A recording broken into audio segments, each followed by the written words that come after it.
Hello, friends. If you're curious about the movie Air Force One, 1997, you're in the perfect place. Don't forget to give this video a quick like, it really helps us out. And if you're new here, hit subscribe to stay updated on all the latest movie deep dives. Let's jump right in. It's a symbol that moves through the sky like power in motion. A fortress with wings. A nerve center wrapped in titanium and technology. For most, it's an icon of strength, America, airborne. But on this night, it becomes a prison. A battleground. And somewhere deep inside it, among its polished wood interiors and flashing comm screens, the President of the United States is not just leading a country. He's fighting to survive. This is a story that doesn't wait for permission.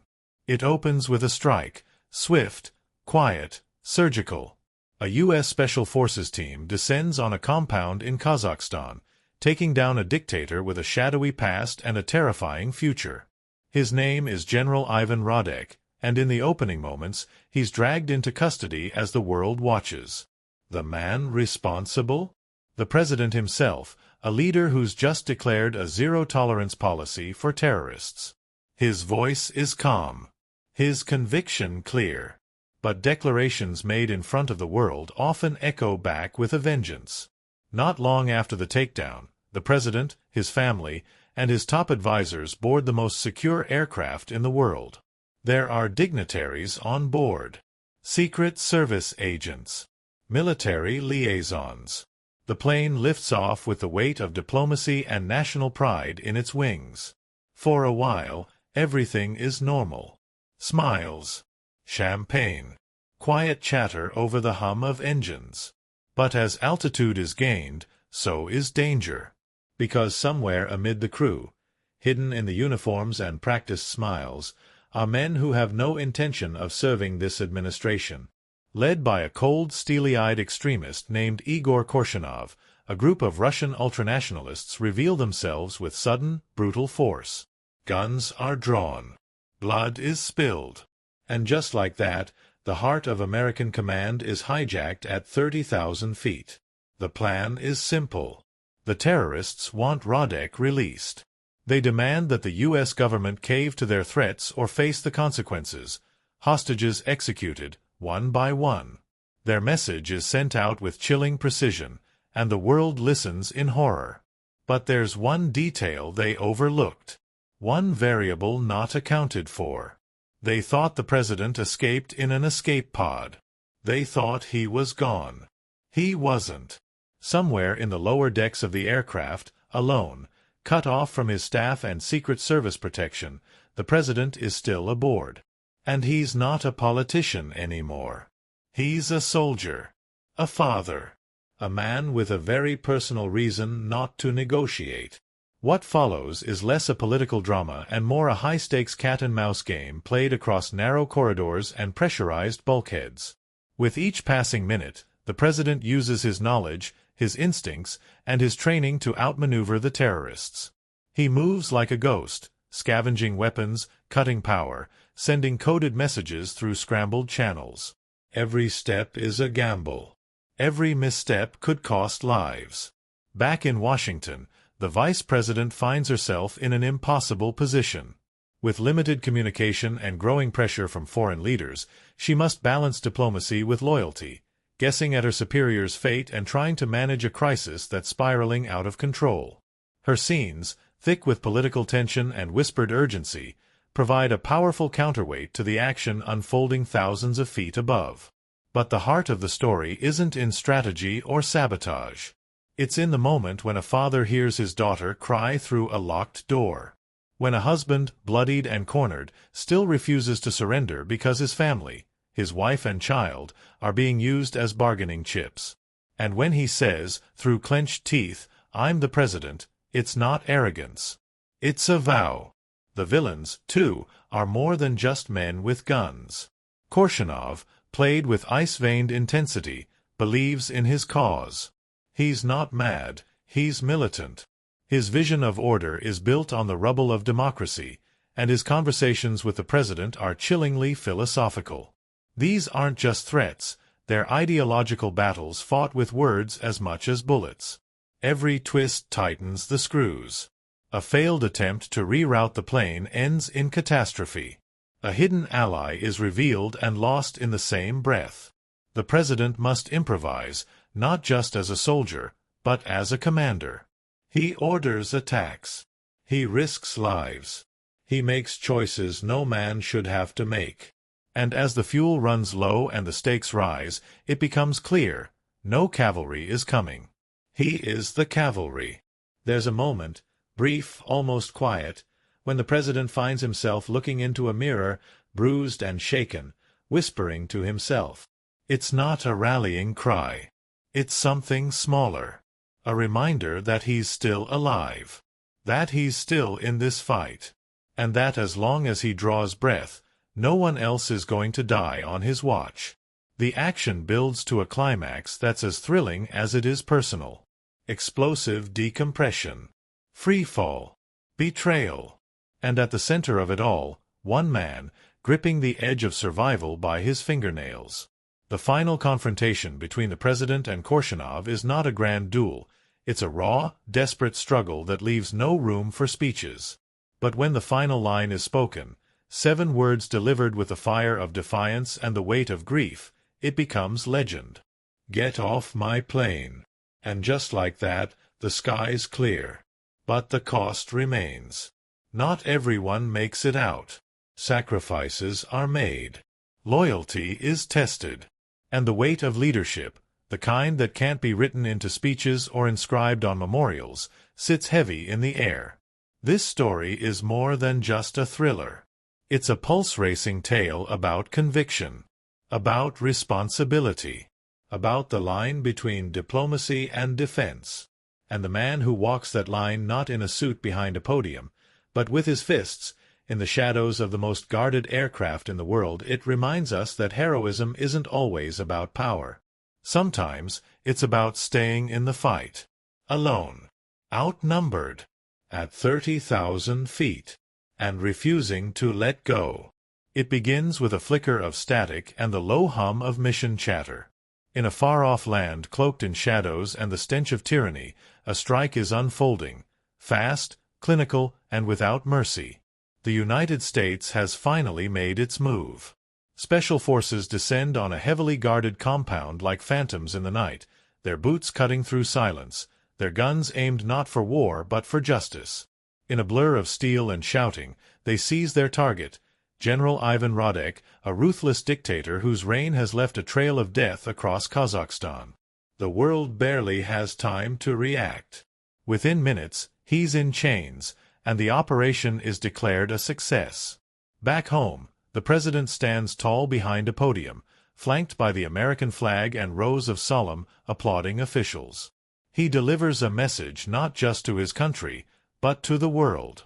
We will no longer negotiate with terrorists, he says, every syllable deliberate, grounded, unwavering. There's something in his voice, resolve that doesn't waver, the kind of firmness that suggests this isn't just policy. It's personal. The public sees a leader. His staff sees a man exhausted by moral weight. And only his family sees the deeper shift, the quiet transformation from politician to something harder, more burdened. But there's no time to unpack it. He's boarding a flight, bound for home. And not just any flight. It's the most iconic aircraft in modern politics. Sleek, massive, armored. Inside, it's both war room and mobile home. The decor is surprisingly warm. Polished wood paneling, soft lighting, deep leather chairs. It's designed for comfort, yes, but beneath every surface lies cutting-edge surveillance, communication, and security technology. This is not just a plane. It's sovereignty at 30,000 feet. On board are dignitaries, top military officials, staffers, press, and the first family. The president's wife and daughter move through the plane with the practiced ease of those used to the surreal nature of political life. His daughter, precocious and curious, explores the corners with a youthful confidence. His wife, strong and composed, never strays too far from him, even when he insists on independence. There are new faces, too. A flight crew that seems slightly off in its politeness. Too quiet. Too still. One man in particular stands out, a supposed Secret Service agent whose gaze lingers just a beat too long, whose posture is too relaxed for someone sworn to protect. But no one notices. Not yet. As the plane climbs into the night sky, the mood is light. Champagne is served. Glasses clink. Laughter drifts through the air as advisors joke about campaign promises and upcoming meetings. The president steps away for a moment of solitude, retreating into his private quarters to catch his breath. For a moment, it feels like a deep exhale after months of unrelenting pressure. Then it begins. With the flick of a switch and a scream that cuts the air in half, the calm is shattered. Guns are drawn. Uniforms are shed. The false agents, now fully armed, take control of the aircraft with terrifying speed. Bullets cut through walls. Screams fill the press cabin. A journalist drops to the floor. A staffer is dragged away, pleading.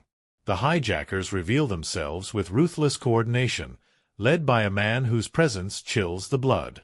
Igor Korshanov. He moves with purpose, speaks with venom laced in icy calm. His demands are swift and brutal. Release Radek or passengers will die. He's not interested in money. This is political. A message. A reckoning. And he delivers it with the kind of conviction that makes clear he is not bluffing. Chaos consumes the cabin. Security agents are gunned down. The president's family is taken hostage, corralled with the rest of the terrified staff. A distress signal is sent, intercepted, silenced. The hijackers begin digging through files, locating key personnel. The president's detail is slaughtered before anyone can realize what's happening. And in the midst of the chaos, the escape pod. Standard protocol for such a situation dictates that the president is evacuated instantly via a pressurized escape capsule. Cameras catch the moment. A sleek metallic pod is ejected into the night sky. Radar locks onto it. Relief spreads among the remaining officials. He's safe. Or so they believe. But here's the turn. He never got in. Unarmed, separated from everyone, and assumed dead or gone, the president is still on board. Hiding. Watching. Waiting. He moves quietly through the aircraft, avoiding patrols, scavenging what he can. A discarded pistol. A radio. A bloody uniform. He's not trained for this exactly, but he's not helpless either. His past as a Vietnam veteran resurfaces. The instincts are still there, buried but not forgotten. And now they're all he has. He begins to map the plane in his mind. Every corridor. Every stairwell. He listens for voices. Counts footsteps. He doesn't have a plan, not yet. But he has purpose. Protect his wife. Save his daughter. Take back his plane. Meanwhile, on the ground, the vice president, Catherine Bennett, is thrust into command. From within the Situation Room, surrounded by military advisors and panicked staffers, she must navigate a labyrinth of protocol and politics. The world is watching. The cabinet is whispering about the 25th Amendment. Should they assume the president is dead? Should power be transferred? But Bennett doesn't budge. She knows something doesn't add up. She senses that he's alive. And until she has proof otherwise, she refuses to sign away his authority. Her presence is steely, unwavering, a pillar in the storm. The tension in these scenes runs parallel to the physical danger aboard the plane. What unfolds on the ground is a different kind of warfare, one of patience, persuasion, and power. Back in the air, the president makes his first move. A quick strike. He disables a hijacker, retrieves a radio, and sends a message. Not a cry for help. A warning. The hostages are alive. The president is on board. And he's coming for them. The hijackers are shaken. This was not part of their plan. They believed they had silenced the lion. Now he's pacing the corridors, unseen, unpredictable. Korshunov increases the pressure. A hostage is executed. The message is clear. Act quickly or more blood will be spilled. The president finds an ally, a wounded crew member left for dead in a maintenance hallway. With his help, Christian establishes communication with Bennett. The exchanges are tense, coded, laced with urgency. The world now knows he's alive, but the danger has only increased. He manages to disable the aircraft's communications long enough to interfere with the terrorists' plans. But every victory is costly. Every gain leaves him more vulnerable. And Korshunov, growing more enraged and unstable, begins focusing on the one pressure point guaranteed to break the president. His family. The scenes where Korshunov confronts the First Lady are chilling. He doesn't shout. He doesn't beat his chest. He speaks like a man who believes he is the victim. He talks about Radek as a hero, about America as a corrupt empire. He sees himself not as a monster, but a patriot. This conviction makes him even more dangerous. The president listens to these conversations through hidden channels. He hears his wife's fear, his daughter's sobs. And something shifts. No longer just a leader trying to regain control. He becomes a father on the edge. Rage begins to pulse through his calculated movements. The tension mounts as fuel becomes an issue. The aircraft can't remain in flight indefinitely. Attempts are made to reroute, to land at a friendly airbase. But the terrorists refuse. Their demands are clear: land in Kazakhstan or start executing more passengers. And so the president is forced to take a greater risk. He stages a counterattack, one that risks exposure, one that could easily end in death. He slips into the armory, reclaims weapons, sets traps, and for the first time, he takes a life with purpose. Not out of instinct, out of necessity. The mission has changed. This is no longer about survival. It's about taking back what's his. Not just the plane. His family. His name. His oath. And as the first fires erupt within the fuselage and the scent of smoke begins to seep into the corridors, it becomes clear. The president is done hiding. Now, he's hunting. Smoke coils through the corridors like a silent alarm. It moves ahead of him, curling through grates and vents, slipping under doors, whispering that something has shifted. The president is no longer hiding. The hunted has turned into the hunter, and aboard this steel leviathan slicing through the upper atmosphere, justice begins to move not through politics or speeches, but through the sharp rhythm of footfalls in darkened hallways. He doesn't move like a man leading a country. He moves like a man protecting his home. Every inch of this aircraft is now a war zone, and though he is outnumbered and outgunned, he has something his enemies don't: purpose sharpened by fury. In the narrow space between ceiling panels and cargo holds, he listens, gathers information, calculates risk. And when the moment strikes, he hits. The retaliation is not grand. It's not heroic in the way stories usually tell it. It's tactical. Brutal.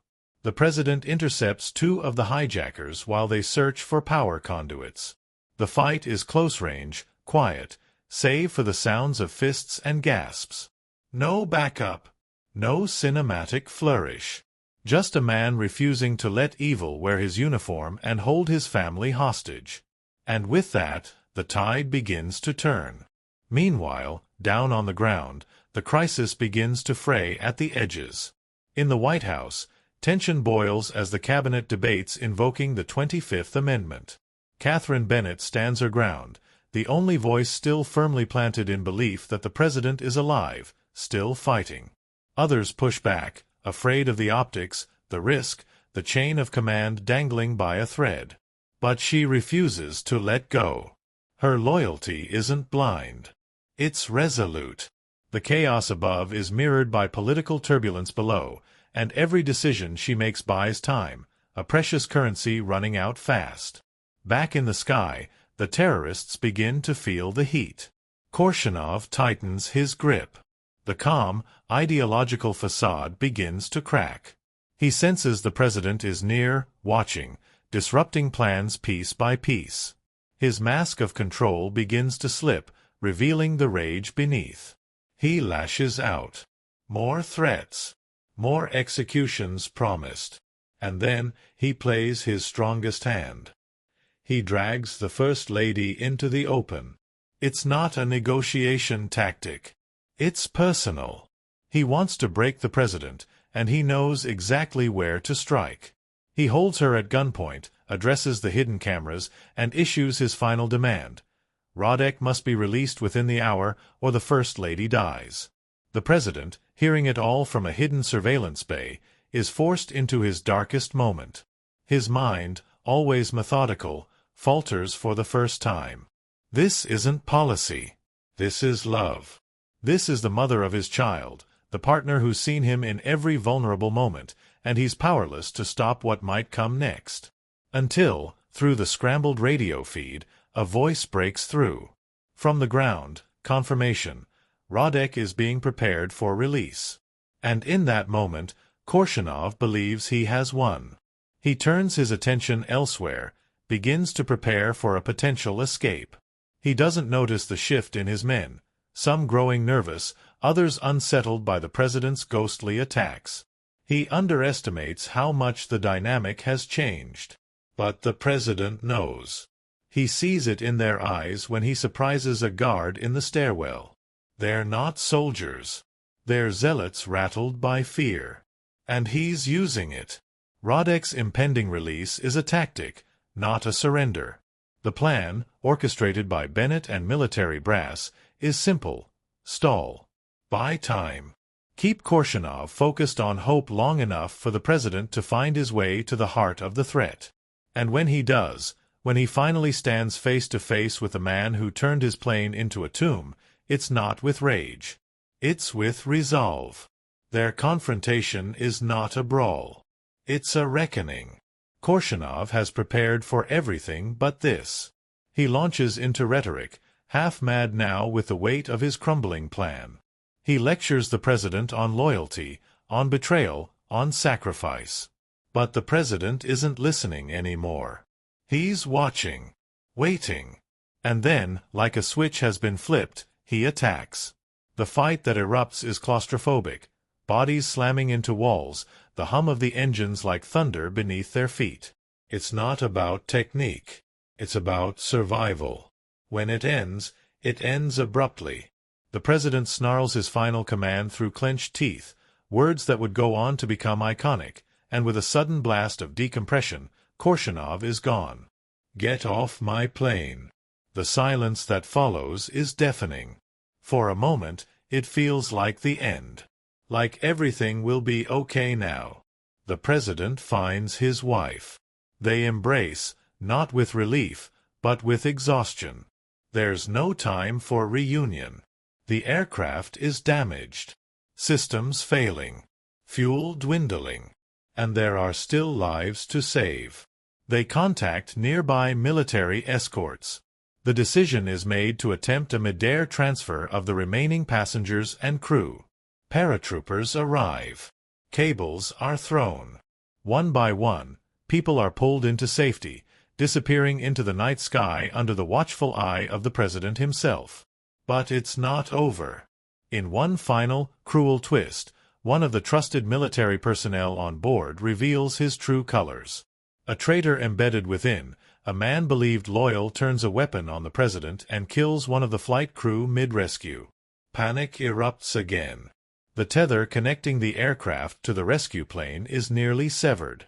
Time is slipping through fingers like blood. The president, once more, must act alone. In a breathless sequence of final maneuvers, he takes control of the cable system himself. Injured, gasping, he straps the last few passengers to the lifeline. And then he hooks himself in. There is no speech. No pause.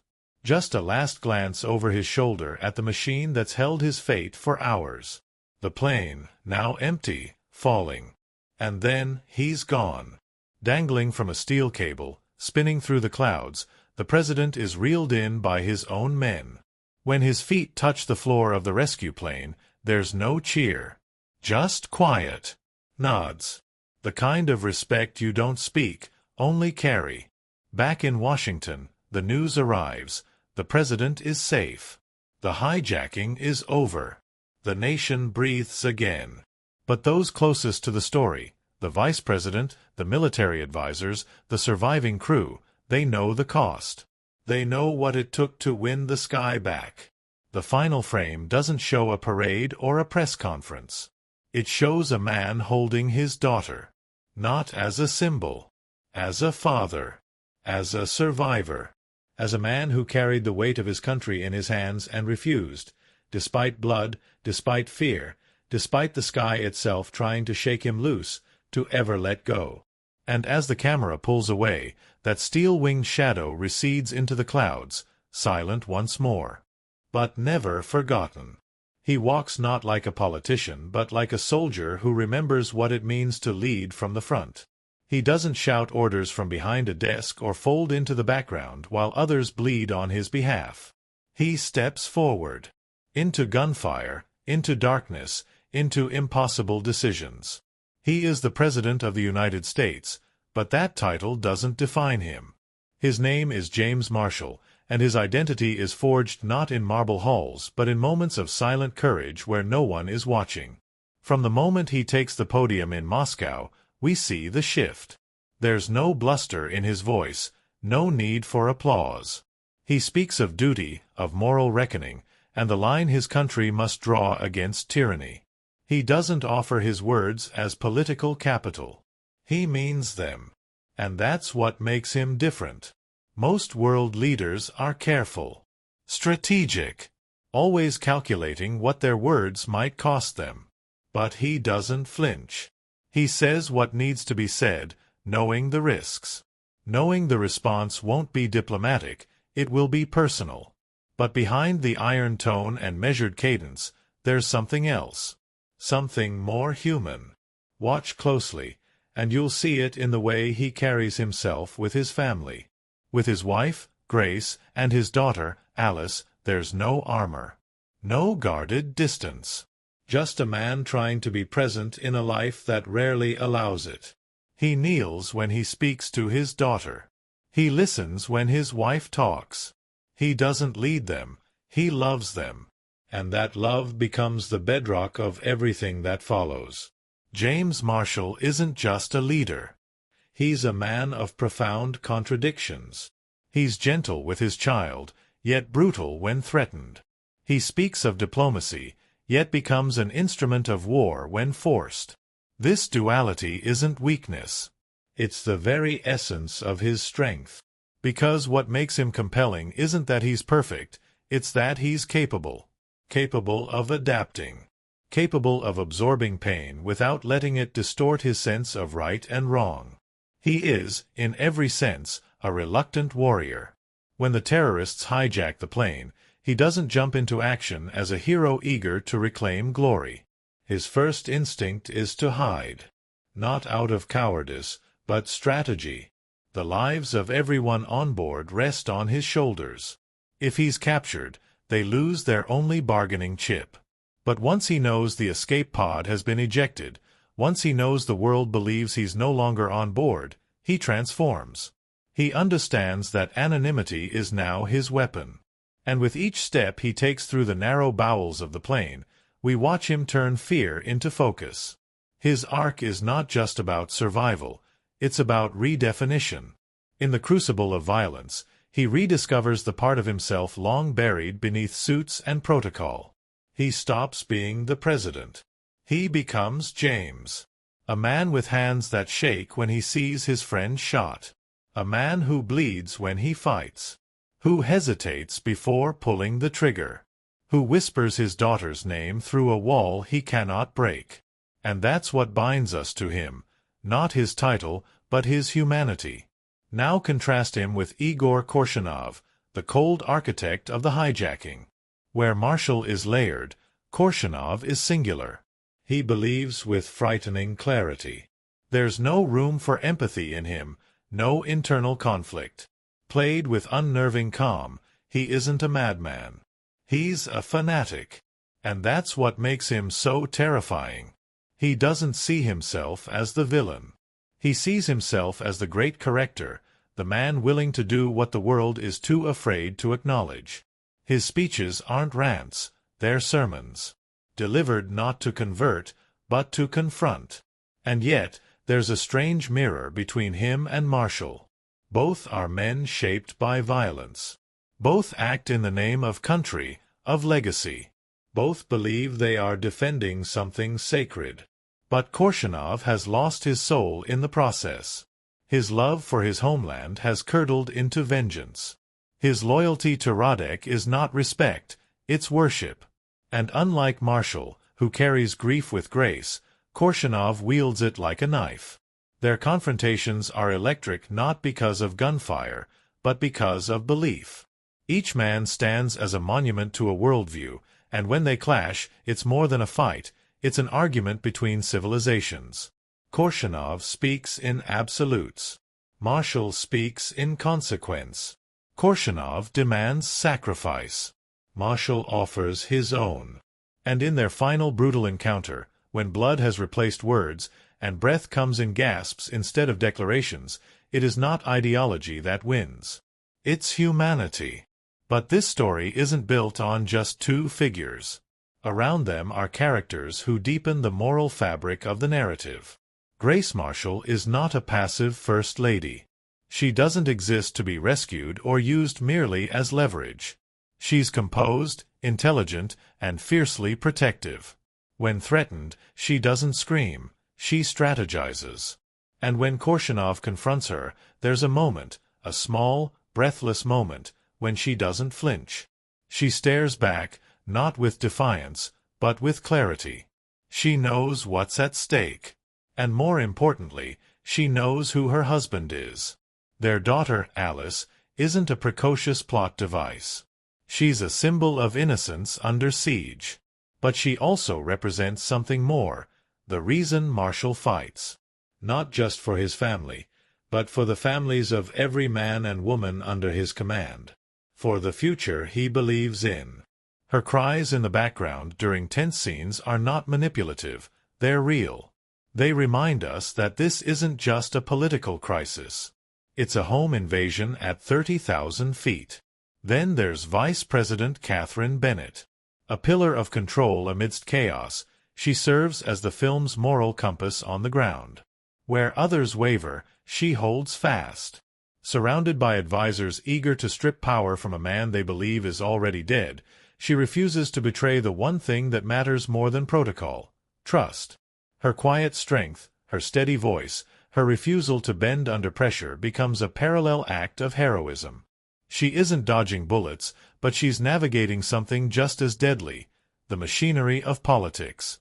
Her scenes are some of the film's most grounded, most restrained, and yet they pulse with tension. Watching her face off against generals and cabinet members, seeing her measure every word with surgical care, it's a different kind of battle. And she wins it, not through manipulation, but through integrity. Even the secondary characters resonate. Major Caldwell, the loyal military aide, becomes a bridge between command and combat. He believes in the president, not because of the office he holds, but because of the man he's seen behind it. His death is quick, tragic, and deeply felt. Not because of his screen time, but because of what he represents: unwavering service.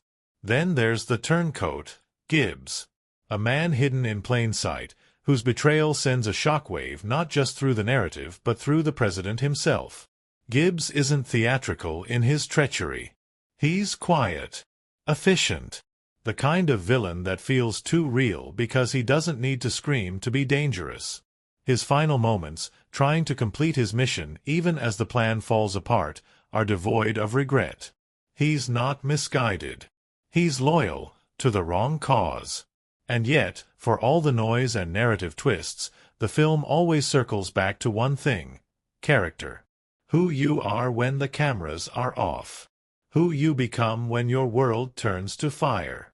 For James Marshall, it means stripping away everything: the title, the suit, the speeches. And what's left is a man who fights, not because he wants to, but because he must. A man who endures, not because he's fearless, but because fear can't be allowed to win. He carries the weight of command not on his shoulders, but in his silence. In the way he stands over his fallen, in the way he cradles his daughter after the storm, in the way he looks out at the sunrise from the rescue aircraft, not as a victor, but as a survivor. And in that final gaze, we understand who he truly is. Not just the president. Not just a hero. But a man who held the line when no one else could. A man who never let go, not of the plane, not of his people, and not of his principles. Even when the sky tried to take everything from him. It's strange to think that one of the most memorable action thrillers of the 1990s began with a tour request, one that came from the quiet persistence of a director and the unexpected intervention of its leading man. Before cameras rolled, before lines were rehearsed or sets constructed, there was a question. What does the inside of the real Air Force One actually look like? The production team didn't want to guess. They weren't interested in guesswork or stylized interpretation. They wanted precision, accuracy. So they reached out to the people who managed the real thing. Their request was declined. National security, of course. But that didn't stop Harrison Ford. With his trademark calm and determined tone, he made a phone call. Not to a studio exec. To the White House. What followed was a quiet yes. No headlines. No fanfare. Just access. A brief tour. Enough time for the creative team to step into the corridors of one of the most secure places in the world and take it all in.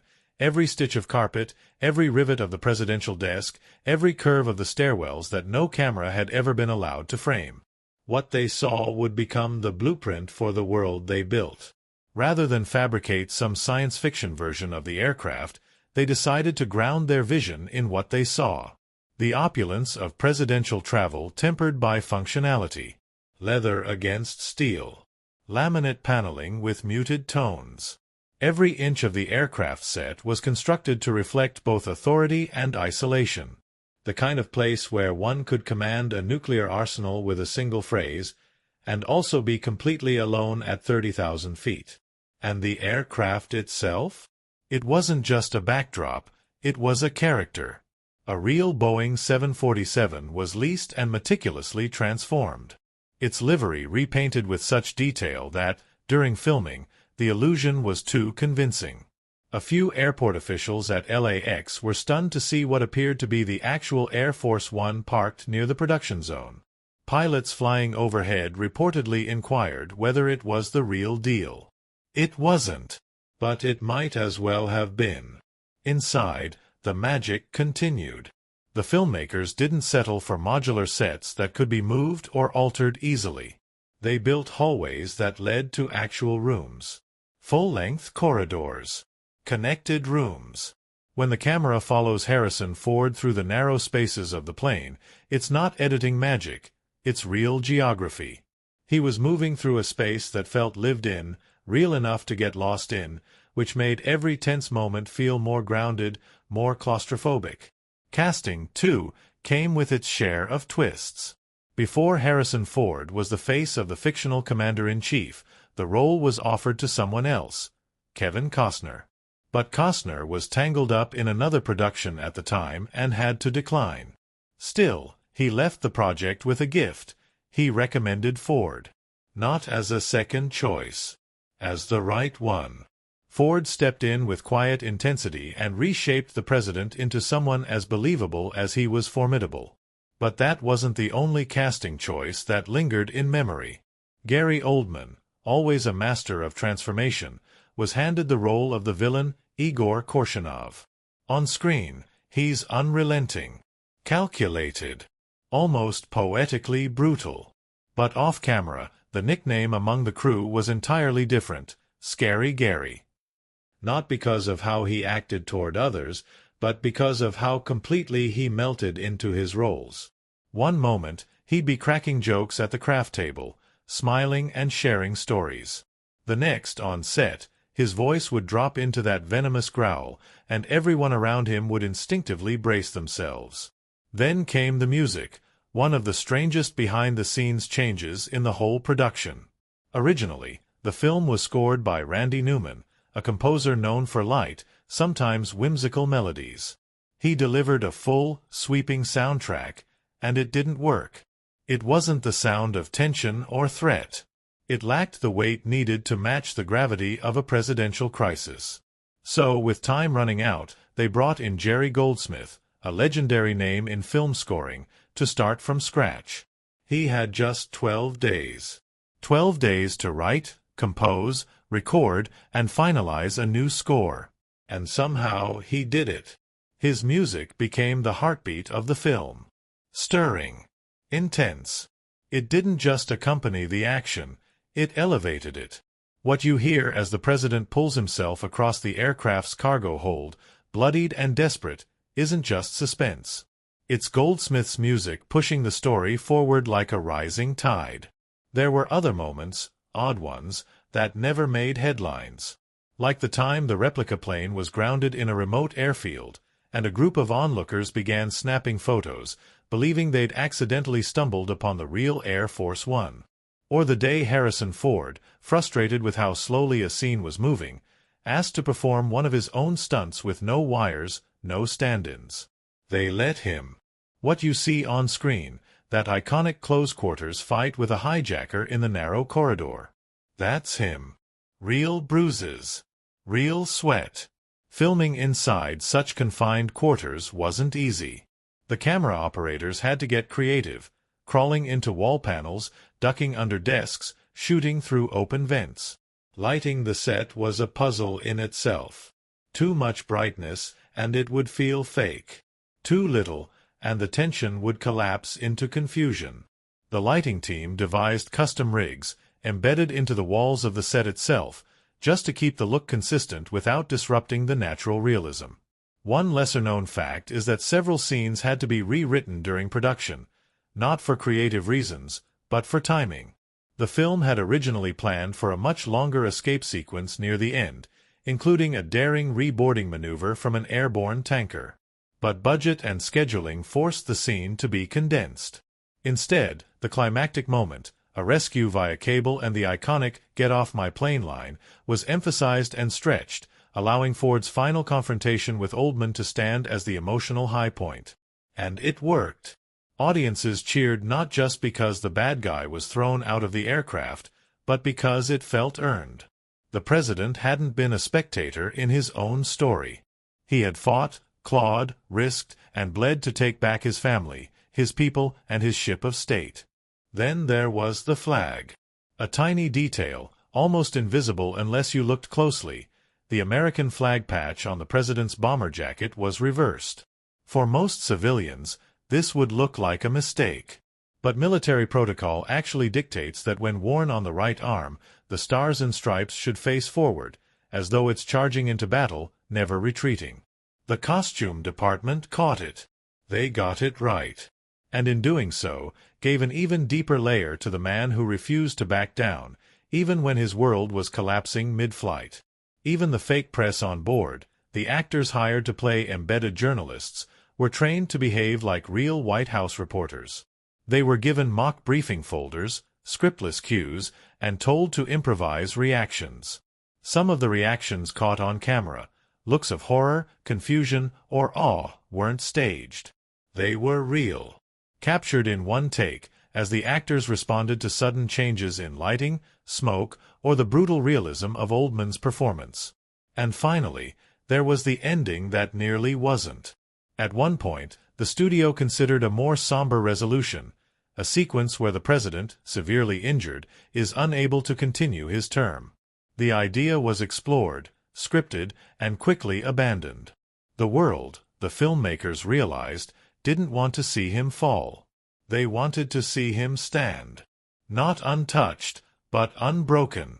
A man who carried his country not as a symbol, but as a father, a husband, a leader who understood that sometimes the highest office isn't about making speeches. Sometimes it's about making a stand in the dark. Alone. With no guarantee of rescue. So much of what made the movie unforgettable wasn't the spectacle, but the quiet, strange devotion to truth beneath the fiction. The real plane. The real stunts. The real sweat.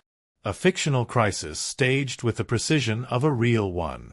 A story where the details, every chair, every shadow, every breath of steam rising off a cooling engine, were built not to impress, but to convince. And in that conviction, the film soared. It all unfolds inside a metal leviathan slicing through the clouds, a marvel of modern engineering, wrapped in political symbolism and silent dread. But what makes the film linger long after the final cable is pulled taut and the last breathless rescue complete isn't just its thrilling premise or the sheer tension threaded through its runtime. It's something deeper. Something quieter. A heartbeat hidden behind the roar of engines and gunfire. And it begins, fittingly, with a choice. From a critical viewpoint, the film's defining decision isn't its high-altitude action or its die-hard politics. It's the way it chooses to ground a global crisis in something personal. The inciting incident, a special forces extraction of a brutal dictator named General Radek, sets the tone not just as a geopolitical maneuver, but as a statement. The president's speech that follows is not wrapped in ambiguity. He draws a line in the sand. The United States will no longer tolerate terrorism or dictatorships, and it will act when others hesitate. The world watches and listens. That moment, the declaration, is not just a plot device. It's a litmus test. Critics saw it as both an echo of late Cold War-era rhetoric and a foreshadowing of post-9/11 politics. Released in 1997, the film sits on the edge of a historical shift. The Berlin Wall had fallen, but the question of what America's role would be in the new global landscape was still simmering. Critics noted how the film taps into that uncertainty. Is it about asserting dominance? About protecting values? Or about hubris disguised as heroism? What follows aboard the hijacked plane isn't just survival. It's a deconstruction of that very speech. The president, so sure of his stance in front of cameras, is now in the very situation he so defiantly warned against. And that's the brilliance of the film's structure. It makes him answer for his own rhetoric. Not in policy, but in action. The hijacking itself is one of the film's most critically examined events, not for its choreography, but for its timing. The terrorists strike just as the president seems safe, airborne, shielded by the full weight of the United States military-industrial complex. The setting itself becomes ironic. He's aboard the most protected piece of machinery in the free world, yet completely vulnerable. That paradox was not lost on critics. More than one reviewer observed how the plane becomes a metaphor for the illusion of security. Surrounded by weapons, intelligence systems, elite guards, and none of it can stop a single flaw in the chain of trust. A crew member. A forged ID. A gun smuggled past protocol. Suddenly, the unbreachable becomes breached. The unreachable becomes a prison. And in that moment, the film pivots from action spectacle to psychological claustrophobia. Then comes the president's decision to stay. He doesn't use the escape pod. He hides, watches, moves in silence. From a narrative standpoint, it's a bold inversion of expectation. We're conditioned to expect our leaders to be the first to safety, to delegate, to preserve the office so the institution can endure. But here, the story asks a different question. What if a leader refuses to leave? Critically, this was both applauded and questioned. Some saw it as the ultimate fantasy of presidential heroism, a man who literally bleeds for his country. Others found it unrealistic, even absurd. But what mattered more was why the president stayed. He didn't just stay to fight. He stayed because his family was still aboard. His wife. His daughter. The stakes weren't theoretical. They were personal. And that personal thread would become the emotional anchor for everything that followed. Each major event aboard the plane is designed not just to build tension, but to deepen the president's unraveling sense of control. Critics noted how the film stripped away his power incrementally. First, he loses communication. then his advisors, then his ability to negotiate. Every tool a president typically wields is removed, until the only thing left is his body, his will. That descent into physicality, into a kind of primal survival, is one of the film's most daring moves. By the time he's crawling through wires, choking on smoke, and wrestling a terrorist with bloodied knuckles, he's no longer a symbol. He's a father, a soldier, a man who has nothing left to offer but himself. This shift was widely praised as the key to the film's emotional core. It wasn't just an action arc, it was a human one. Equally complex is the character of Korshunov.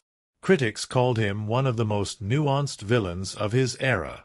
He wasn't interested in money. He wasn't a sadist for the sake of spectacle. He was ideological, a relic of Cold War fury wrapped in nationalist fervor. And what made him especially terrifying wasn't his violence, but his belief that he was right. That Radek's imprisonment was an attack on sovereignty. That the West was hypocritical in its pursuit of peace. His scenes with the First Lady are particularly harrowing, not just for the threats he makes, but for the conversations they have. She tries to reason with him, and he doesn't scream. He explains, coldly, with the logic of someone who sees his cause as just. That moral certainty makes him unpredictable, and it gives the president no leverage.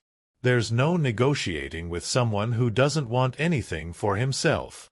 The midpoint of the film, the public execution of a hostage, is a turning point not just in narrative, but in tone.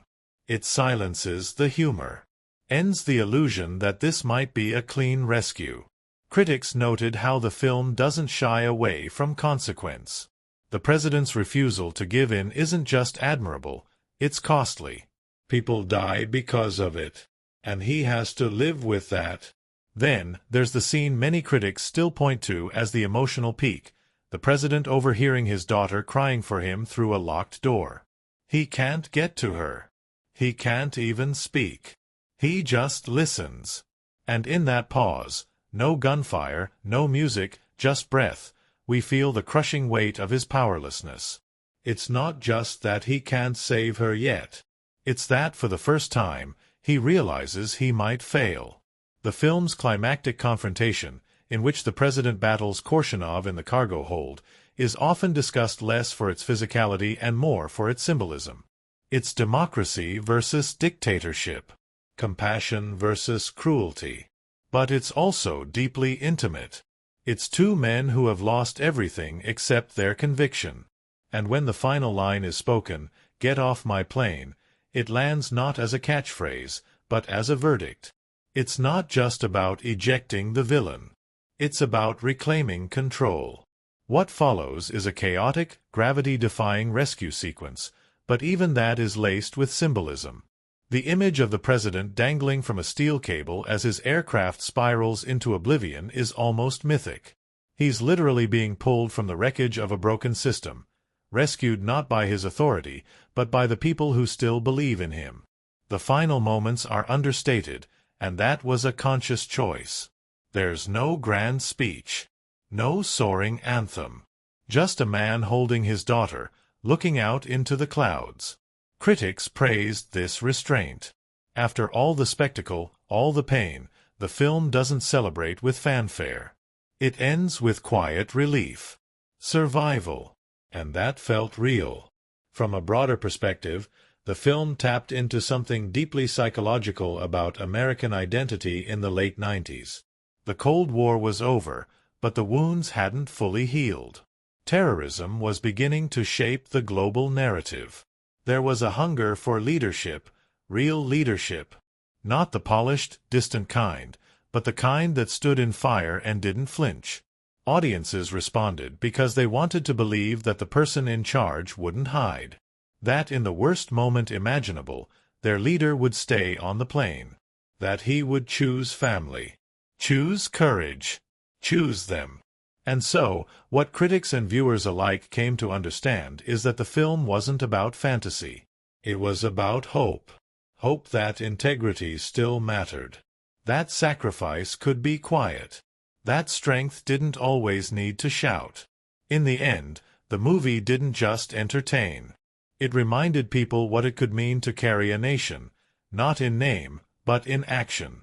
And in doing so, it gave us a president who wasn't perfect, but who was willing to bleed. And maybe that's what leadership really is. It all started with a question. How do you film a story that takes place almost entirely inside one of the most iconic, heavily guarded aircrafts in the world, without ever stepping foot on the real thing? The creative team knew from the beginning that this project would demand more than imagination. They weren't creating a fantasy or some futuristic invention. They were recreating Air Force One, a flying fortress whose very name conjured power, protocol, and mystery. And not the idea of it, but the reality. Every panel, every switch, every creak in the floor. It had to feel real, or none of it would work. Director Wolfgang Petersen was obsessed with immersion. He didn't want sets that looked like a plane. He wanted it to feel like the plane. The one. The only. And that ambition colored every single day of production. It wasn't just about storytelling. It was about respect for the environment they were emulating. But early in pre-production, the team ran into their first major hurdle. No one, not even Petersen, was going to be allowed full access to the real Air Force One. So they improvised. They started with what they could find: blueprints, public photos, news clips. But the breakthrough came with a few insider conversations and one particularly persuasive phone call from the film's star. Harrison Ford, using his quiet influence and national treasure status, managed to get the production team a brief but invaluable tour of the real aircraft. It wasn't much. No notes allowed. No photographs. But it was enough. What they saw in that short walkthrough became the bedrock of the film's production design. Full-scale sets were constructed in vast sound stages in Los Angeles. Every room connected. Every hallway functional. They built a maze of compartments and passageways that could be filmed from any angle without cheating geography. The crew joked that the set itself became a kind of character, one that demanded precision, patience, and a lot of elbow grease. But the aircraft's exterior was a different beast altogether. Rather than rely entirely on models or CGI, which were still limited in the late 90s, the team leased a real Boeing 747. They painted it in exacting detail, replicating the blue and white livery of the presidential fleet, right down to the emblem on the fuselage. The aircraft became so convincing that during filming at LAX, several airport personnel reportedly did a double-take, unsure if they were witnessing a film shoot or a surprise presidential landing. Inside the replica, details abounded. The Situation Room had working monitors and backlit panels. The president's office was fitted with dark wood, soft leather, and practical lighting. Even the escape pod, a fictional detail dreamed up for the plot, was constructed with enough realism to spark actual discussions in the press about whether such a device might secretly exist. Filming within the narrow confines of the aircraft set was no small feat. The cinematographer, Michael Ballhaus, known for his elegant camera movement, had to find ways to maintain dynamism in a space that naturally resisted it. Tracks were hidden in the floor. Handheld rigs were modified to fit between armrests and ceiling beams. At times, operators had to wedge themselves sideways into storage compartments just to get the right shot. The camera had to move like a passenger, quiet, observant, always one step behind the action. Sound was another battlefield. Planes, even fake ones, echo. And the set's metallic surfaces bounced every footstep and line of dialogue across walls and ceilings. Boom mics had to be cloaked. Dialogue often had to be re-recorded later in post-production because of the subtle hums, rattles, and overhead light flickers.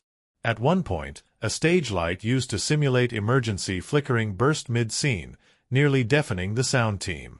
They joked about filing combat pay for working under such conditions. And then there was the cast. Harrison Ford brought more than just star power. He brought a methodical presence, one that set the tone for the entire production. Known for doing many of his own stunts, Ford insisted on crawling through the service compartments himself, bruising his knees and scraping his back in the process. In one particularly memorable moment, he split his knuckle open while staging the climactic cable rescue sequence. The blood seen dripping from his hand in the film? Not makeup. Real. The fight choreography had its own stories.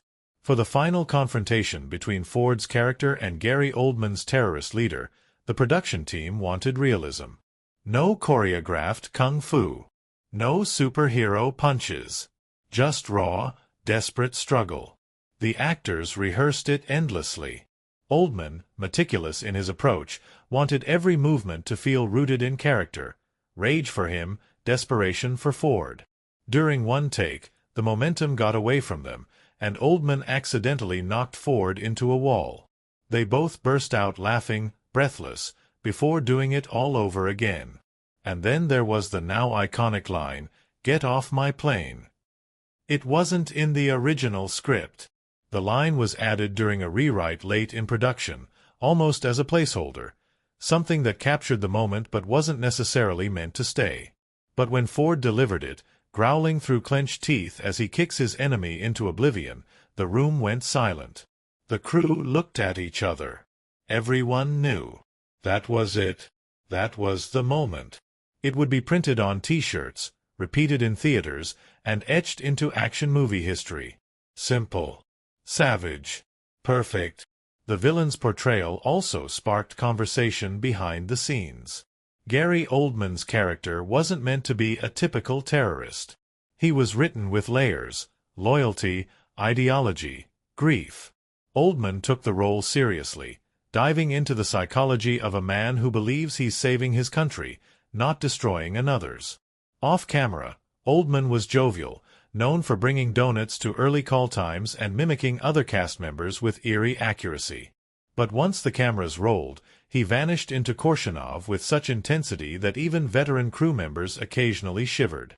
Music was its own adventure. Originally, Randy Newman was hired to compose the score. But when the rough cut came together, it became clear that the music's tone didn't match the film's growing seriousness.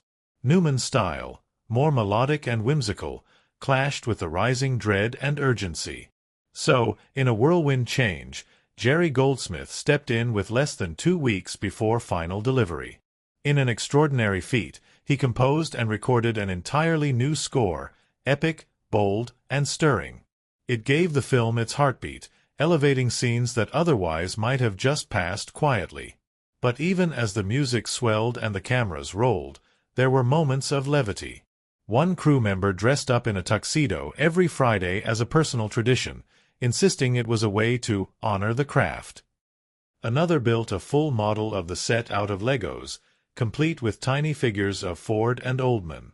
During a particularly long shoot day, Ford jokingly walked into a scene with a plastic lightsaber tucked into his holster. Only a few caught the reference. The footage, sadly, was never preserved. One day, lightning struck the soundstage during a storm. The lights flickered. The crew held their breath. When the emergency generator kicked in, the red floodlights bathed the entire plane set in a surreal crimson glow. Petersen stepped onto the stage, looked around and deadpanned, "Now that's a mood." Despite its grueling schedule and challenges, the film came together with remarkable cohesion. Test screenings were electric. Audiences responded with gasps, cheers, and even scattered applause during the final fight. The studio knew they had something special, not just a political thriller, but an action film with heart, gravitas, and a strange sense of intimacy. Years later, cast and crew would look back not at the accolades or the box office success, but at the sheer intensity of the production. At the way every piece had to click into place. At the long hours spent sweating under lights inside a fake fuselage. At the real bruises, the last-minute score, the conversations about leadership and fear. At the idea that sometimes, to tell a story about courage in high places, you have to build the sky from scratch. And fly through it, one take at a time. It doesn't begin in the Oval Office or the quiet dignity of a presidential limousine. It begins in the sky, in a place built not for comfort, but for command. From the first frame, the setting becomes a cage made of aluminum and steel, carried by the roar of jet engines through clouds and across continents. And within this cage, a man who is both leader and prisoner, both predator and prey. There's a mythic weight to the name Air Force One. It's not just an airplane. It's a symbol, a throne in motion, a floating fortress where diplomacy, war, and family collide inside a pressurized tube hurtling through space. The film understands this completely, and uses it not just as a backdrop, but as the soul of the story itself. The interior of the aircraft is a marvel of controlled claustrophobia. Corridors stretch long and narrow, filled with just enough light to cast shadows into the corners. There are no windows in most scenes. No glimpse of the world below. Just endless compartments, briefing rooms, private quarters, communications hubs, stitched together in a maze that mirrors the emotional and political entrapment of the man inside it. When the president walks those halls at the beginning of the flight, everything feels ordered, polished. The lighting is warm, professional. Every room carries the quiet hum of purpose. You can hear the soft chatter of aides, the rustle of folders, the clinking of glasses from the press cabin. It's business as usual at 30,000 feet. But once the hijacking begins, that calm is shattered, and the plane transforms. The warm tones are replaced with cold blues and harsh shadows. The lighting shifts subtly, almost imperceptibly, until the entire atmosphere feels hostile. Lights flicker. Gunfire rips through polished walls. The conference room becomes a hostage chamber. The stairwell, a battleground. The plane stops being a home. It becomes a labyrinth, and every hallway feels tighter, every door heavier.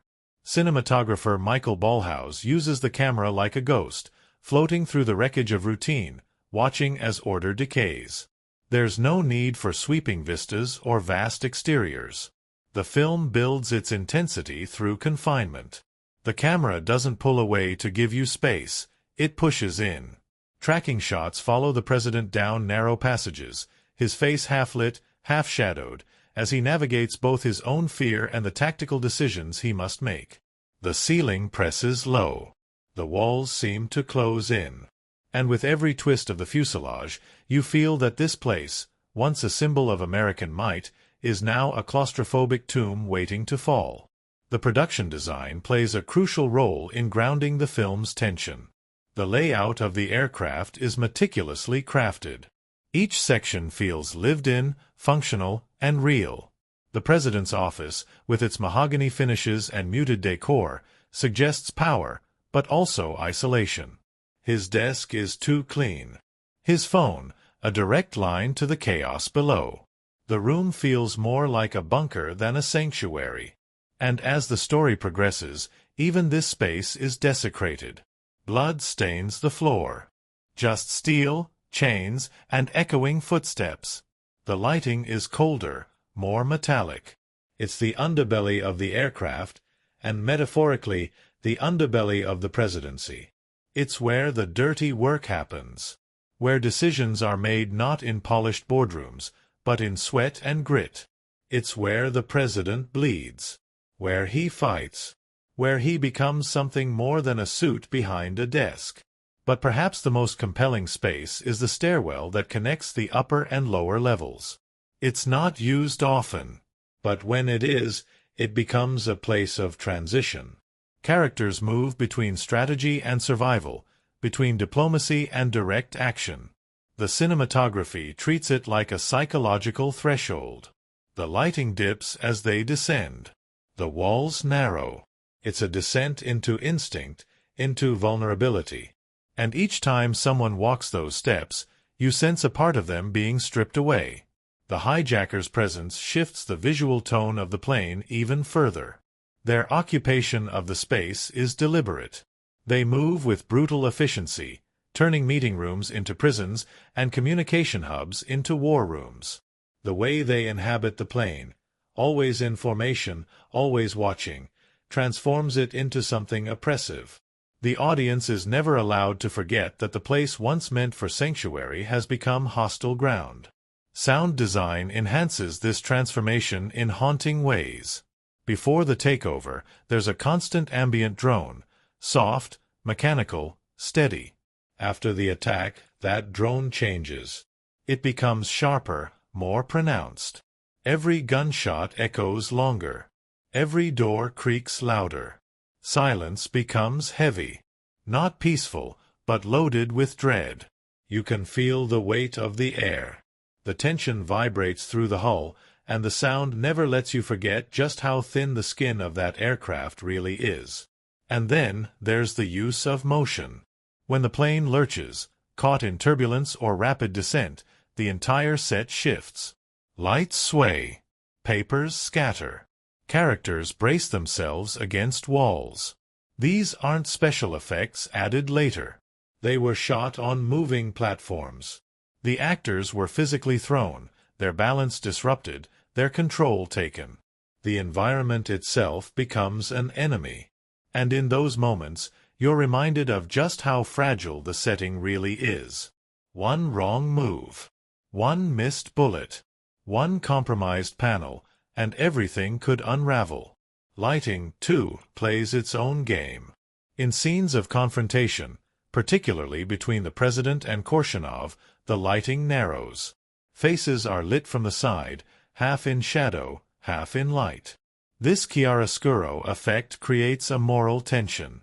Neither man is seen entirely. The frame becomes a canvas of duality, leadership and violence, law and revenge, hope and fear. It's not just stylish. It's thematic. When the president finally confronts Korshunov in the cargo hold, the setting is stripped bare. No music. No grand backdrop. Just a steel chamber, rattling with turbulence, drenched in sweat and adrenaline. The choice to make this final confrontation happen in the guts of the plane is deliberate. It's not about spectacle. It's about truth. Here, there's no decorum. No diplomacy. Just survival. And when the villain is finally ejected, when the president snarls that unforgettable line and slams the release lever, it's not just the removal of a threat. It's an exorcism. The plane groans as the body disappears into the storm outside. Silence follows. And for the first time in the film, the setting breathes. But it's not over. The film's final set piece shifts again, from confinement to freefall. The rescue sequence, in which survivors are pulled from the aircraft to a trailing cargo plane by cable, is breathtaking. Visually, it expands the frame. For the first time, we see the outside world, the swirling clouds, the open sky, the blinking lights of salvation just out of reach. The contrast is jarring. From the darkness of the plane, we emerge into something bright, open, and perilous. That juxtaposition is intentional. It reminds us that freedom, in this world, is never without risk. That to escape the cage, you must first pass through the storm.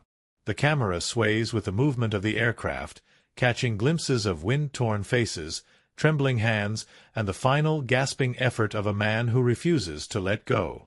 And when he finally makes it, dangling from a steel cable, wind roaring past, eyes locked on the open hatch, it's not the triumph of a superhero.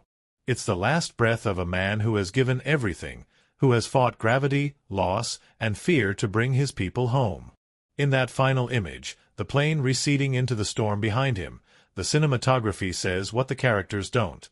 Some battles are fought not in open fields or crowded halls, but in silence. In darkness. In the thin corridors between duty and sacrifice. And the setting, always looming, always whispering, never lets you forget that. It began in pieces, panels of aluminum, coils of wire, endless stacks of blueprints. Before a single line was read, before the camera even whispered across the set, the team had to build the myth from scratch. Because the plane didn't exist. Not the way they needed it to. Not the way the story demanded it. The real Air Force One was off-limits. Untouchable. And so, like any good filmmakers staring down a challenge, they made their own. It rose up inside a Los Angeles soundstage, hall by hall, stairwell by stairwell, constructed with reverence, as if replicating a cathedral. By the time it was done, it wasn't just a set. It was a world within walls. But building a plane wasn't the hardest part. What came after, the heat, the sweat, the long hours of crawling through narrow corridors and capturing the claustrophobia of skybound warfare, was what forged the bond between cast and crew. What turned actors into soldiers, directors into air traffic controllers, and every day into a controlled storm. From the start, the energy on set was focused. But not stiff. Not solemn. Despite the seriousness of the story, the vibe between takes was oddly warm, like a crew in on a great secret. It began with the top. Harrison Ford, who had played everything from a smuggler in space to an archaeologist dodging death, stepped into the shoes of a president with one clear goal: make him real. Not regal. Not mythic. Real. Ford didn't just act the part. He lived it. Every step he took down the narrow plane corridors was deliberate. Every line was weighted. Yet between takes, he was known to lean against the wall and quietly swap jokes with the lighting team or poke fun at the stiffness of his own tie. One crew member recalled a moment during a lunch break when Ford, still in costume and with blood makeup smeared across his temple, balanced a sandwich in one hand and a football in the other. He joined the grips in a slow-motion game of hallway catch. It was that balance, intensity and levity, that defined the shoot. Gary Oldman, who melted so fully into the role of Igor Korshunov that crew members sometimes avoided eye contact during filming, was reportedly the opposite of his character off-screen. Between scenes where he delivered chilling monologues and held the first family at gunpoint, Oldman would burst into laughter, speak in a feather-light British lilt, and serenade the boom mic operator with Elvis impressions. There was one day when, after a particularly tense hostage scene, the entire room remained frozen in silence as Petersen yelled, "Cut!" The tension had seeped into the walls. The duality extends to the antagonist as well. Korshunov is not a mindless killer. He's calculated. He speaks with the tone of a man who believes in his cause. His speeches aren't evil, they're ideological. He doesn't crave destruction for its own sake. He believes he's balancing a scale. That the West has taken too much, done too little, and deserves its reckoning. His fury is rooted in belief, and that makes him dangerous, not just as a terrorist, but as a mirror. He sees himself as a soldier, just like the president, fighting for something bigger than himself. And so the film creates a moral duel. Not just good versus evil, but conviction versus conviction. Both men bleed for their cause. Both take lives. Both make impossible decisions. And in doing so, the film asks a harder question: what makes one of them righteous? Symbolism plays a subtle but constant role in exploring this. The plane itself becomes the most potent symbol. Air Force One, normally an emblem of power, precision, and national pride, becomes a cage. A battlefield. A crucible. The corridors, once filled with aides and orderlies, are now echo chambers of violence. The presidential seal, painted proudly across the walls and doors, becomes backdrop to bloodstains and broken glass. This transformation speaks volumes. Power is only as strong as the people who wield it. And symbols, once desecrated, reveal their fragility. The escape pod, too, is a symbol, not just of safety, but of abandonment. It's a mechanism built to remove the most important person on board. But when the president refuses to use it, it becomes something else entirely. A discarded shield. A statement that his presence, his commitment, is worth more than his survival. And in its absence, the film builds its tension. If the man at the center won't leave, then everything that follows, every broken rib, every missed shot, every death, is something he must carry. The cargo hold, where the final confrontation takes place, is stripped of all luxury. No polished wood. No soft lights. Just metal, steam, and sweat. It's symbolic of the president's descent, not into madness, but into truth. Here there is no press. No advisors. No one to witness his triumph. Just him and Korshunov. Two men, alone. The battle is brutal, intimate, almost animalistic. It's not a victory speech. It's survival. And when the president finally screams, "Get off my plane," it's not a punchline. It's an exorcism. There's also the theme of isolation. Despite being surrounded by people, crew members, Secret Service, staff, the president is alone. Not by circumstance, but by role. The film captures this through framing. Often, he's shown at the center of wide shots, with empty space around him. Even when others are present, there's distance. Physical. Emotional. It mirrors the truth of leadership, that it is, by nature, a lonely place. The burden of choice cannot be shared. This isolation extends to the Vice President, Catherine Bennett. Her scenes on the ground, framed in cold, sterile rooms filled with murmuring advisors, highlight the paralysis of bureaucracy. She can't act freely. She has to weigh every decision against law, optics, and consequence. While the president fights for survival above the clouds, she fights a quieter battle. For control, for trust, for time. She believes he's alive. She refuses to invoke the 25th Amendment. And in doing so, she becomes a symbol of faith, of loyalty to the unseen. There's another layer, the theme of identity. Throughout the film, names carry power. The president isn't just a role, it's a shield, a target, a promise. Korshunov never refers to him by name. He calls him the president with derision, a title he wants to strip away. But in the moments when the president interacts with his wife or daughter, that title disappears. He's Jim. Or Dad. Or just someone trying to keep breathing. The film toggles between those identities. It reminds us that the office doesn't erase the person, it complicates him. That complication is where the emotional resonance lies. Because this isn't just about politics or action. It's about a father who can't protect his child. A husband who hears his wife plead through static. A man who sees the cost of every decision etched into the faces of his crew. When he kills, it's not with glee. It's with burden. And that pain is what lingers. He doesn't revel in being a hero. He endures it. The film's treatment of patriotism is also worth exploring. It's not flag-waving. It's not hollow bravado. The flag itself appears often, but always in the background, tattered, half-lit, sometimes even upside down. It's not decoration. It's context. And the idea of America that the film presents isn't about dominance. It's about integrity, responsibility. The president doesn't fight to defeat his enemies. He fights to protect the innocent, to uphold his oath, to be worthy of the title others have given him. Even the rescue at the end is symbolic. The cable that pulls the survivors from the doomed aircraft isn't just a tool. It's a lifeline. And when the president, battered, bleeding, almost broken, straps himself to that final tether, it becomes an image of surrender. Not weakness.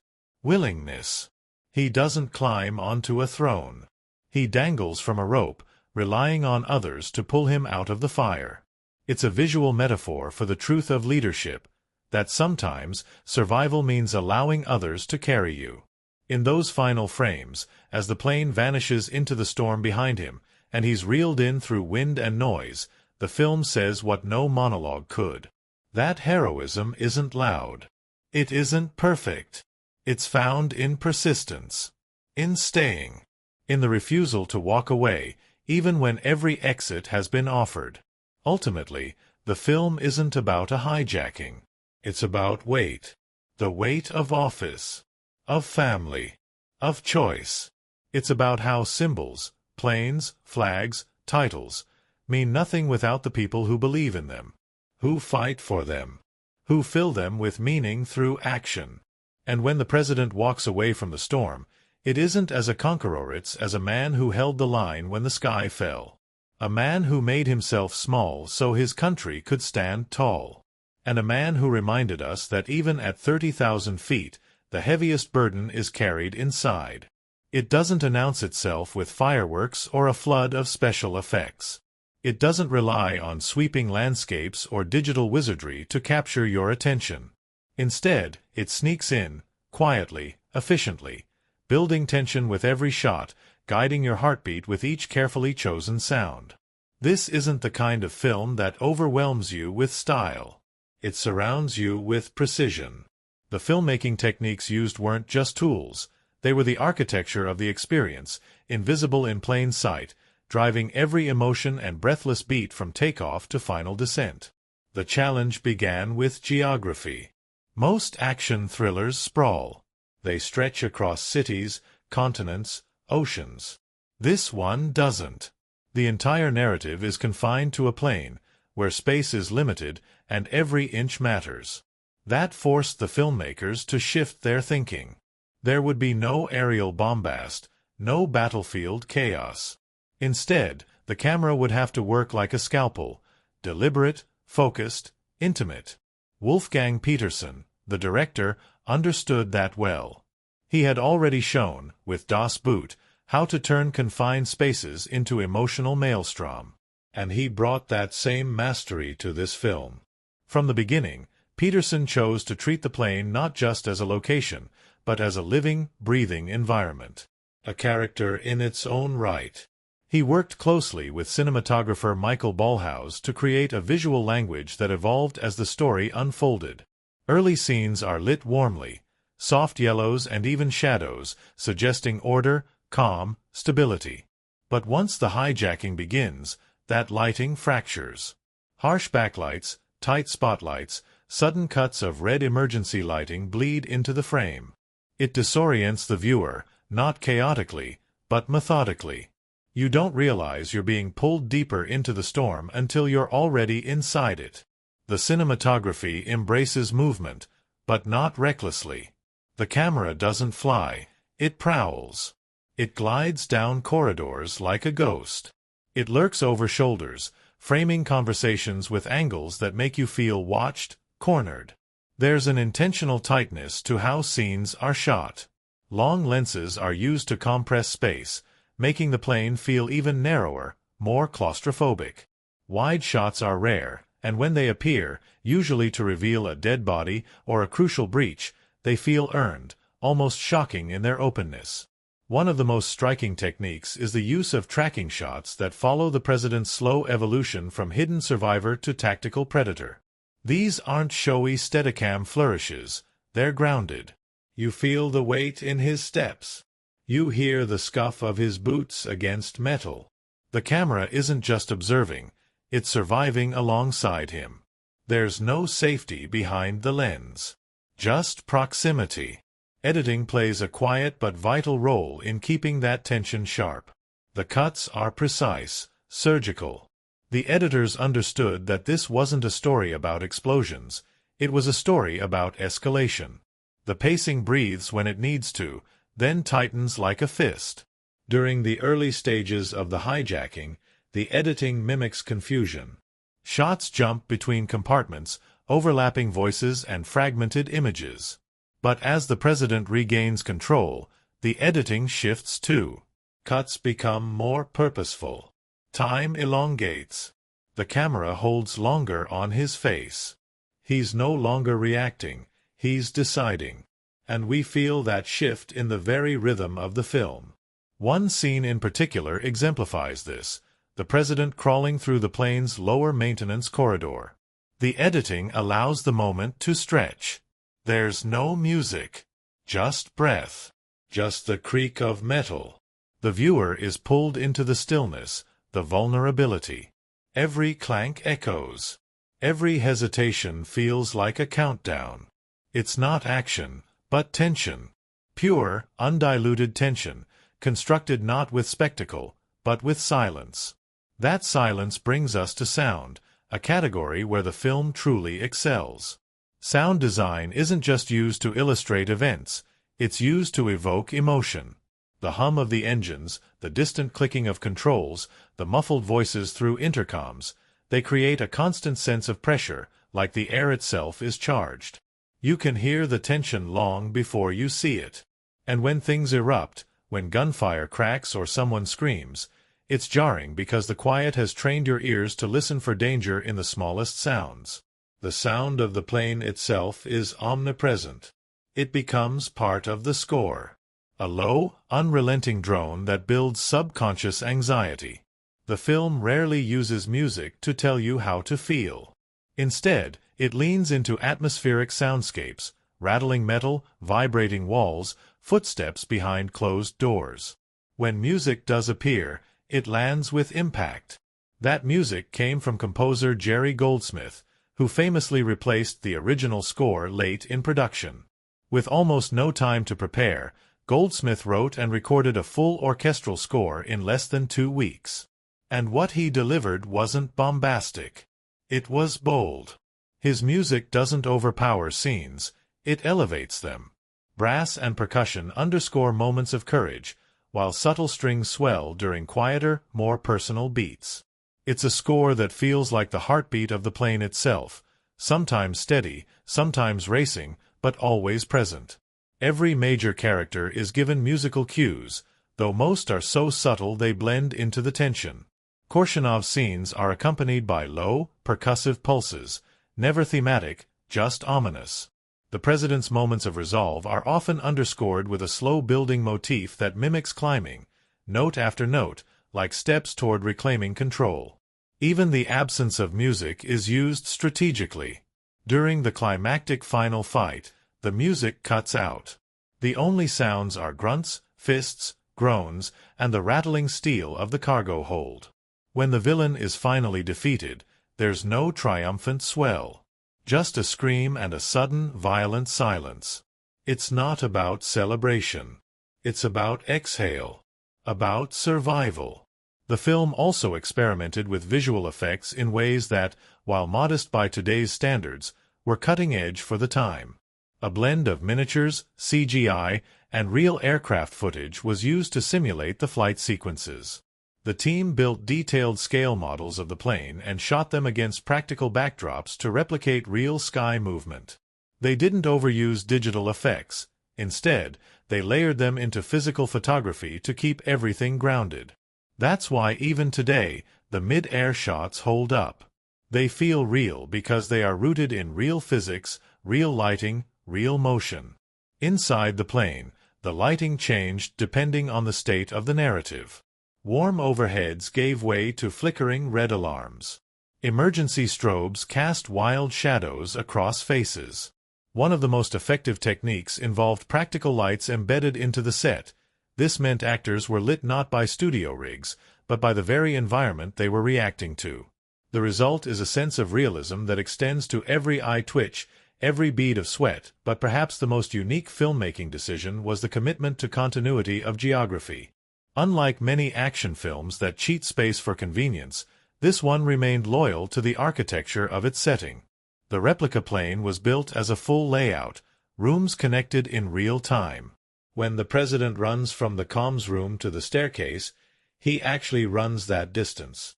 The camera doesn't cut to a different set. It follows. That commitment made it easier for actors to perform with authenticity, and it gave the audience a sense of real, physical stakes. And all of it paid off. When the film was released, it didn't just perform. It soared. Made on a budget of approximately $85 million, it went on to gross over $300 million worldwide. But the real triumph wasn't the number. It was the reaction. Audiences leaned forward in their seats. They held their breath. They stood and clapped not because a villain was defeated, but because they believed in the story's heartbeat. Because the craft had made them feel something bigger than spectacle. Critics praised the pacing, the tension, the economy of storytelling. But what they returned to again and again was the film's restraint. Its ability to thrill without excess. Its choice to focus on one man, one plane, one impossible night, and make it feel like the fate of the world rested in every moment. That's the beauty of how the film was made. It doesn't scream its techniques at you. It doesn't wave its camera tricks in your face. It builds its world with invisible bricks, light, sound, movement, silence, and trusts you to feel them even if you don't see them. Because that's what true filmmaking is. Not illusion. Immersion. They were never just playing roles. Not really. From the moment the cast assembled, there was a weight in the air, like they all knew they weren't just stepping into a movie, but into something that had to feel like myth woven with sweat. They weren't playing caricatures or action figure archetypes. They were stepping onto a stage shaped like an airplane, tasked with carrying a story where the pulse of every scene came down to how human they could make it feel. And at the heart of it all was Harrison Ford. He didn't walk into the project like a star demanding the spotlight. He walked in like a man quietly ready to work. The story goes that the role had originally been offered to someone else. Kevin Costner, then riding a tidal wave of big studio clout, had to turn it down. But before stepping away, he did something rare in Hollywood. He recommended someone else. And not just anyone. He pointed toward his friend, Ford, knowing full well that if anyone could carry the weight of a president who punches terrorists and weeps for his family in the same breath, it was him. Ford, when asked in interviews why he took the role, gave an answer that revealed everything: because I believed in the man. He didn't see James Marshall as an action hero. He saw him as someone trying to live up to his own ideals. That's what drove him. That's what made him bleed. Behind the scenes, Ford wasn't aloof or detached. He was precise. Intentional. He'd walk the plane set before shooting, mapping the movement in his head like a general surveying terrain. He performed many of his own stunts, not for bravado, but because he believed the audience needed to see the president in it, crawling through ducts, getting slammed against walls, fighting not with style, but with desperation. One day, after finishing a particularly grueling scene where he had to carry his co-star across the cargo hold, he leaned against the wall, sweat dripping, and said, "That's the point, right? Not to look good. To survive." And then there was Gary Oldman. If Ford was the grounded soul of the film, Oldman was its storm. He arrived on set with eyes already narrowed in thought, quietly studying the rhythms of his character before saying a single word. Igor Korshunov was never meant to be a cartoon villain. He wasn't a maniac with a bomb. He was a believer, a radical shaped by war and loss. Oldman treated him that way. "I don't want to scare them with the gun," he said once. "I want to scare them with the reason he picks it up." Crew members talked about the transformation. One minute, Oldman was sipping tea, laughing with extras, humming some forgotten tune. The next, he'd step into frame, eyes darkening, jaw tightening, and the air around him would shift. He called it dropping in, like diving into cold water. No warm-up, just immersion. There's a scene, tense, breathless, where Korshunov confronts the First Lady, played by Wendy Crewson. He speaks low, dangerously calm, about his vision for the world. Crewson later recalled that the fear on her face wasn't entirely performance. "Gary was terrifying," she said, smiling. "Not because he shouted. Because he didn't have to." And then there was Glenn Close, as Vice President Catherine Bennett. A role that could have been minor. Passive.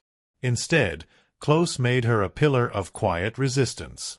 In a film filled with shouting men and flying fists, she stood unmoved behind a desk, holding firm as advisors, generals, and political operatives tried to sway her.